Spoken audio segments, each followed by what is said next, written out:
నాయకత్వం, వర్ధిల్లాలి మందకృష్ణ మాదిగ నాయకత్వం. జోహార్ బాబు జగజ్జీవన్ రామ్, జోహార్ బాబు జగజ్జీవన్ రామ్, వర్ధిల్లాలి. జోహార్ బాబు జగజ్జీవన్ రామ్.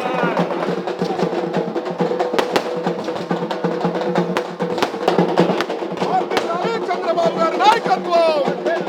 నిన్నటి రోజున సుప్రీంకోర్టు అత్యున్నతమైన ధర్మాసనం 7 న్యాయ అధిపతులు ఇచ్చిన తీర్పు వర్గీకరణకు అనుకూలంగా ఇది 30 సంవత్సరాల కృష్ణ మాదిగ గారు చేపట్టిన ఉద్యమం 30 సంవత్సరాలు అంటే సుమారు 1995 ఆ ప్రాంతంలో మొదలుపెట్టే ఈ ఉద్యమం.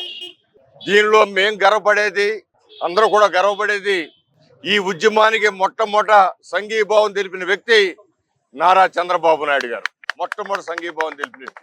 అదృష్టవశాత్తు ఇదేదైతే ఫైనల్ తీర్పు వచ్చిందో, సుప్రీంకోర్టు తీర్పు వచ్చిందో, ఆ సమయంలో కూడా ఈ ఆంధ్ర రాష్ట్రానికి ముఖ్యమంత్రిగా ఉండడం అది చంద్రబాబు గారి యొక్క గొప్పతనము, లేదా ఈ ప్రజల యొక్క అదృష్టం అని నేను భావిస్తా ఉన్నా.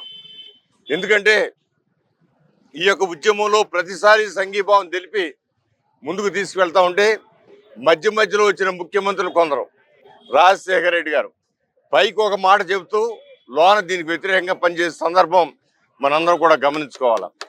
జగన్మోహన్ రెడ్డి గారు అయితే ఇది అయ్యే సమస్యే కాదు, ఈ సమస్య ద్వారా అనేకమైన ఇవి వస్తున్నాయి, కానీ ఇది కోర్టులకు వెళ్ళినా కూడా చెల్లదు, ఇది ఇలాంటి కార్యక్రమాన్ని చాలా హీనంగా మాట్లాడిన జగన్మోహన్ రెడ్డి గారు కూడా మనం ఒకసారి గుర్తుపెట్టుకోవాలి.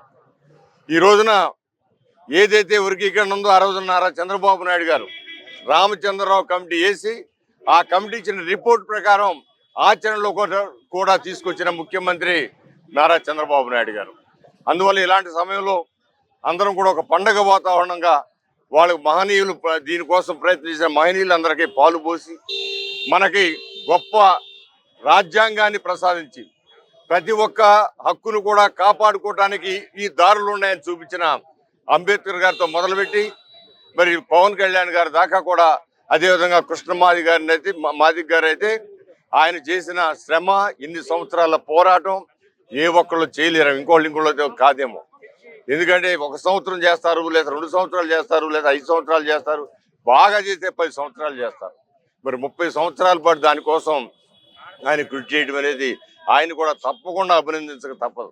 అంతేకాదు స్థానిక నాయకులు కూడా ఈ ప్రాంతంలో రాంబాబు గారు కానీ, తమ్ముడు ఎలీషా గారు కానీ, మరి మా జయబాబు గారు కానీ, లేకపోతే మా తమ్ముడు మరి దేవానంద్ గారు కానీ, మా సంజయ్ కానీ ఎప్పుడు కూడా నిరంతరం ఈ యొక్క ఇష్యూ మీద మాట్లాడుతూ ఉంటారు. ప్రజల్లో ఎక్కడ అవకాశం ఇచ్చినా కూడా ఈ ఇష్యూ మీద మాట్లాడి ఈ ఇష్యూ వల్ల ఎన్ని లాభాలు ఉన్నాయి, అందరికీ సామాజికమైన పరమైన న్యాయం జరుగుతుందని చెప్పి భావించే కార్యక్రమం.